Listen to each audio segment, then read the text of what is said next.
नमस्कार मित्रमैत्रिणींनो. आज आपण मराठी हायर मराठी जे आहे कुमार भारती त्यामधलं इयत्ता 10वी असलेली जी कविता आहे आश्वासक चित्र, त्याबद्दल थोडी एक माहिती करून घेणार आहोत किंवा ती कविता थोडी समजून घेणार आहोत. आश्वासक चित्र ही कवयित्री नीरजा यांची कविता आपल्याला अभ्यासायला आहे. कवयित्री नीरजा या एक स्त्रीवादी कवयित्री म्हणून प्रसिद्ध आहेत. त्यांचे कवितेबरोबरच अनेक कथासंग्रह देखील प्रसिद्ध झालेले आहेत आणि त्यांना महाराष्ट्र शासनाचे काही नामांकित म्हणजे कवी केशवसूत, इंदिरा संत इत्यादी पुरस्कारांनी सन्मानित केलं गेलेलं आहे. आता ही जी कविता आहे आपल्याला अभ्यासायला असलेली, आश्वासक म्हणजे एक आशादायी चित्र कवयित्री तिच्या नजरेतून बघते आहे. मग कुठलं चित्र आहे हे? तर या कवितेमध्ये, प्रस्तुत कवितेमध्ये आपल्याला एक स्त्री आणि पुरुष यांच्यातील समानतेचं एक चित्र कवयित्रीने रेखाटलेलं आहे आणि ते बघायला मिळतंय. ठीक आहे. तर स्त्री पुरुष समानता हा विषय आपण गेल्या कित्येक वर्षांपासून ऐकतोय की त्याबद्दल बरीचशी चर्चा सुद्धा होत असते. पण तरी सुद्धा आपली जी संस्कृती आहे ही अजूनही बऱ्याच अंशी पुरुषप्रधान संस्कृती म्हणून ओळखली जाते, ज्यामध्ये पुरुषाला कायम झुकतं माप मिळालेलं आहे आणि स्त्रीचं एक जे कक्ष आहे, जे क्षितिज आहे, ते नेहमीच लिमिटेड किंवा अत्यंत मर्यादित अशा स्वरूपाचं राहिलेलं आहे. पण कवयित्रीने या कवितेमध्ये जे रेखाटलेलं चित्र आहे ते एक असा विचार यातून ती आपल्याला देतीये की स्त्री पुरुष समानता यांचं मूल्य आपण जे लहान म्हणजे जी होऊ घातलेली पिढी आहे, जी युवा पिढी आहे, त्यांच्यामध्ये रुजवलं गेलं आहे. ही संकल्पना कवयित्रीने या कवितेतून आपल्याला एक रेखाटली आहे. आणि ही जी कविता आहे यात एक छोटासा लहान मुलांचा खेळ दाखवलेला आहे आणि या खेळामधून जे स्त्री पुरुष समानतेचं मूल्य आहे हे कसं लहानपणापासूनच, विद्यार्थी दशेपासूनच त्या मुलांमध्ये संक्रमित व्हावं, रुजावं, हा उद्देश या कवितेमधून कवयित्रीने साधला आहे आणि त्यासाठीच ही कविता सुद्धा तुम्हाला अभ्यासायला आहे.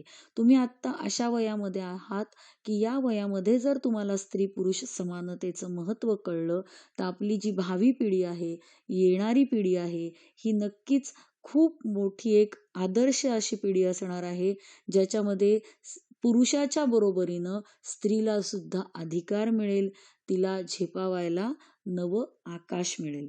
मग ही नक्की कविता काय आहे आणि नक्की कशा पद्धतीनं ही पुढे जातीये हे आपण बघूया. बघा पहिल्यांदा काय दिलंय. तापलेल्या उन्हाच्या आडोशाला बसून खेळते आहे एक मुलगी केव्हाची. मी पाहत राहते तिला माझ्या घराच्या झरोक्यातून. झरोका म्हणजे खिडकी. आता इथं एक छोटी संकल्पना कवयित्रीने मांडली आहे की एक काहीतरी खेळ चालू आहे आणि मी तो बघतीये आणि बघता बघता कवयित्री आपल्याला अगदी त्या छोट्याशा खेळातनं स्त्री पुरुष समानतेचं चित्र हळूहळू उलगडत रेखाटत जाताना दिसतीये. तर काय बघतीये कवयित्री? तर काहीतरी मुलांचा खेळ चालू आहे आणि ती जी छोटी मुलगी आहे ती कितीतरी वेळ झाला उन्हाच्या आडोशाला बसून काहीतरी खेळ खेळतीये. काय खेळतीये ती खेळ? तर ते पुढे दिलंय. ती मांडीवर घेते बाहुलीला, एका हातानं थोपटत तिला चढवते आधण भाताचं, भातुकलीतल्या इवल्याशा गॅसवर. म्हणजे थोडक्यात ती मुलगी भातुकलीचा खेळ खेळतीये. भातुकलीच्या खेळामध्ये घर घर हे शक्यतो खेळलं जातं. या खेळात बऱ्याच अंशी असं असतं की जी स्वयंपाकघरात लागणारी भांडी असतात, गॅस आहे, कुकर आहे, छोटे छोटे उलथणे, चमचे आहेत, भांडी आहेत, हे सगळं वापरून ती जी छोटी मुलं असतात, मुली असतात, शक्यतो मुली भातुकलीचा खेळ खेळतात. त्या स्वयंपाक करतात, जेवण रांधतात, जेवायला घालतात, पदार्थ करतात. असा हा एक भातुकलीचा खेळ आहे, ज्याच्यामध्ये स्त्री किंवा ती मुलगी ही कायम स्वयंपाकघरात स्वयंपाकाचे वेगवेगळे प्रकार करतानाच आपल्याला दिसते. तसंच इथं सुद्धा कवयित्री बघतीये की ती मुलगी जी आहे तिने सुद्धा जसं आई आपल्या बाळाला एका म्हणजे मांडीवर घेऊन थोपटत थोपटत आपली कामं करत असते. तुम्हाला माहितीये स्त्री ही एकाच वेळेला किती प्रकारची कामं करत असते. जरा नीट कधी आपण निरीक्षण करून बघितलं तर ते आपल्या लक्षात येईल की तीच एकाच वेळेला ती भाजी पण फोडणीला टाकत असते, एकाच वेळेला कणिक पण मळत असते, त्याचबरोबर मुलांचा पसारा आवरत असते, मुलांना काही गोष्टी शिकवत असते. हे सगळं ती एकाच वेळेला करू शकत असते.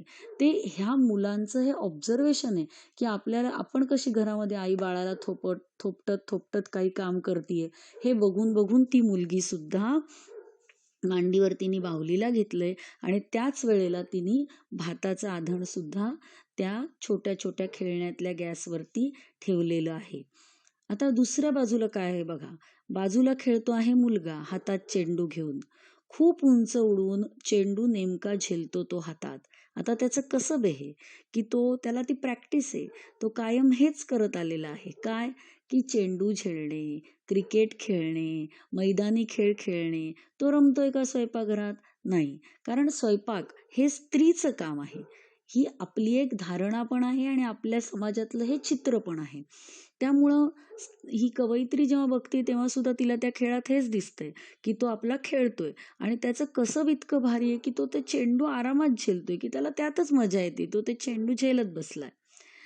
मुलगी पाहत राहते कौतुकानं त्याच्याकडे. तिला पण त्याची गंमत वाटते. अरे हा कसं झेलू शकतोय चेंडू, कसलं याच्यामध्ये ॲक्युरसी आहे ही, काय मस्त स्किल्स आहे त्याच्यामध्ये, असं मुलगी कौतुकानं बघतीये.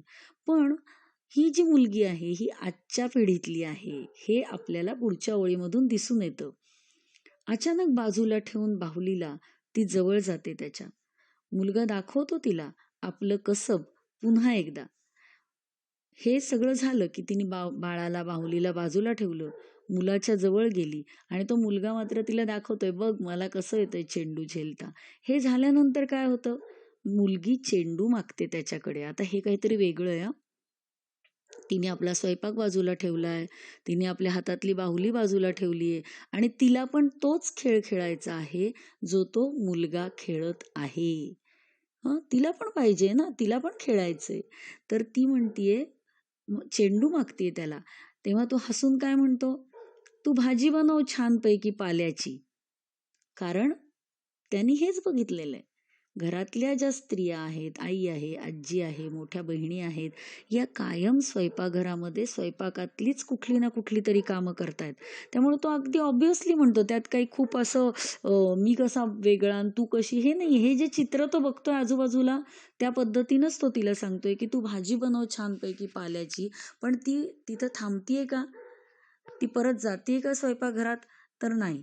ती काय म्हणतीये त्याला त्याच्यावरती, की मी दोन्ही करू शकते एकाच वेळी. तू करशील? की मी भाजी पण करते, मी स्वयंपाक पण रांधते आणि मी त्याचबरोबर खेळ सुद्धा खेळू शकते. तू पण हे करू शकतोस का? असं तिने मुलाला विचारलेलं आहे. आणि मग मुलगा सुद्धा आजच्या पिढीचा आहे. हेच ते आश्वासक चित्र आहे जे कवयित्री आपल्याला दाखवू इच्छितीये. तो असं म्हटला नाही, हे पळ, हे काम माझं नाहीये, हे तुझं, हे बायकांची कामं आहेत, असं म्हणतोय का तो मुलगा? तर त्यांनी काय केलं, मुलगा देतो चेंडू तिच्या हातात. या एका ओळीतून आपल्याला हे आश्वासक चित्र बघायला मिळतंय.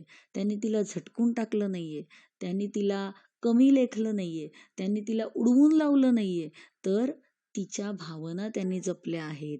तिला पण खेळायची इच्छा आहे, तिला पण चेंडू खेळावा वाटतोय, तर हे काही वावगं नाही, तिच्या या इच्छा काही वेगळ्या नाहीत, हे त्यांनी जाणलंय. आणि त्याचबरोबर जेव्हा ती त्याला म्हणते की तू तू हे करू शकतोस, तू भाजी बनवू शकतोस, तर त्यावेळेला त्याला कुठलाही कमीपणा वाटला नाही. स्वयंपाकघरात जाऊन जे स्त्री काम करतीये ते आपण करतोय यात त्याला काही कमीपणा वाटत नाहीये. तर त्यांनी ॲट इज तिला तो चेंडू हातात दिला आहे.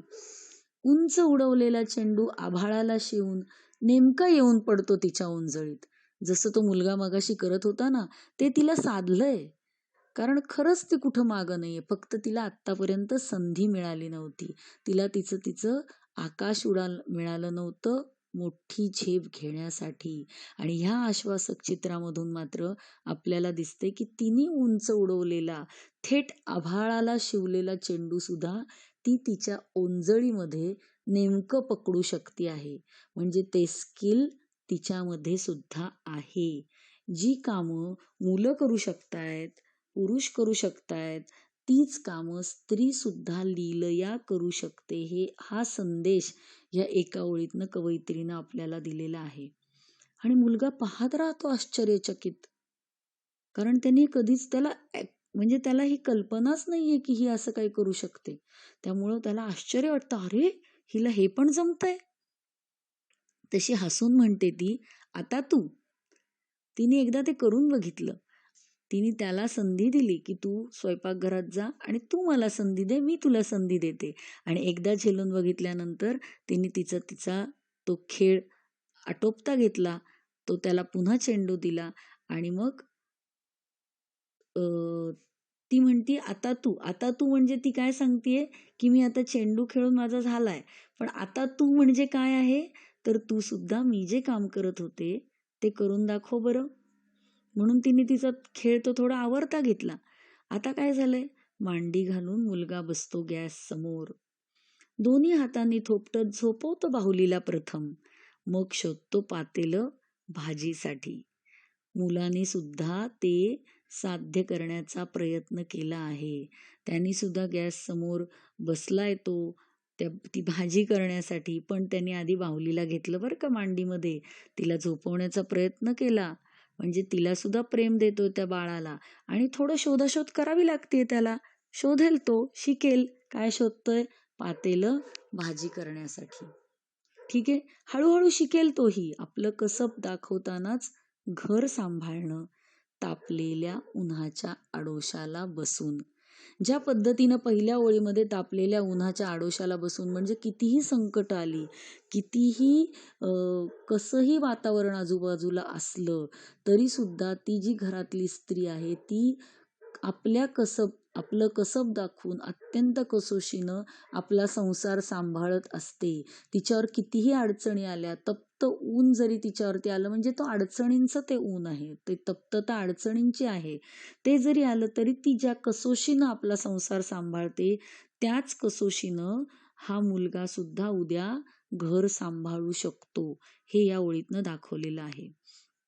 माझ्या घराच्या झरोक्यातून दिसतं आहे एक आश्वासक चित्र उद्याच्या जगाचं. आता कवयित्री इथं सांगतेय की उद्याचं जग कसं असेल हे मला इथं बघायला मिळते. स्त्री पुरुष समानतेचं प्रतीक या खेळातून कवयित्रीला बघायला मिळालंय आणि हेच उद्याचं एक आश्वासक चित्र असणार आहे. आणि मग पुढे ती म्हणतीये, जिथं खेळले जातील सारेच खेळ एकत्र. बघितलं ना आपण की मुलांनी भातुकली खेळ खेळला, बाळाला झोपवलं आणि त्याचबरोबरीनं मुलीनं चेंडू सुद्धा आकाशात उंच उडवून बरोबर झेलला. जिथं खेळले जातील सारेच खेळ एकत्र, भातुकलीतून प्रवेशताना वास्तवात हातात हात असेल दोघांचाही. जे वास्तव असणार आहे, हे तर स्वप्नवत आहे हो सगळं, हो की नाही. उद्याचं चित्र जे आहे ते आज ह्या छोट्या छोट्या गोष्टींमधून बघायला मिळते, हो ना.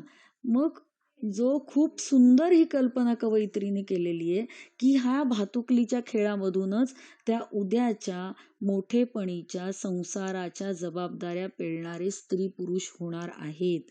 आणि हा जो खेळ आहे, हा जरी आत्ता स्वप्नाळू असला, खोटा असला, तरी हा खोटा फुटीच्या खेळीतूनच ते उद्याच्या मोठेपणीच्या संसाराच्या जबाबदाऱ्या खऱ्या खुऱ्या जेव्हा ते संसारात पडतील, वास्तवात येतील, तेव्हा अत्यंत छान पद्धतीनं सांभाळू शकतील. कारण त्यावेळेला काय असेल, हातात हात असेल दोघांचाही, ज्यावर सहज विसावेल बाहुली आणि चेंडू जोडीनही. हातात हात म्हणजे दोघांनी मिळून त्यांना वाटचाल करायची आहे. ते पुढे दोघं मिळून काम करतील. दोघांमध्ये कोणतीही हीनपणाची, तुच्छतेची अशी भावना असणार नाही. कोणीही कोणाचा अहंकार जोपासणार नाही, जो तो एकमेकांशी आपुलकीनं वागेल, एकमेकांना मदत करेल आणि एकमेकांचा हात हातात धरून मार्गक्रमणा करेल. आणि ज्यामुळे ती जी बाहुली आहे, जी फक्त मुलीच्या खेळाचं प्रतीक होतं आणि तो जो चेंडू आहे, जो मुलांच्या खेळाचं प्रतीक होता, ते अगदी सहज विसावतील त्या हातांमध्ये. कारण हे रोल्स पण ते इझिली एक्सचेंज करू शकत आहेत. ठीक आहे. हे असं आशावादी चित्र कवयित्रीनं रेखाटलेलं आहे. किती छान कविता आहे, हो की नाही?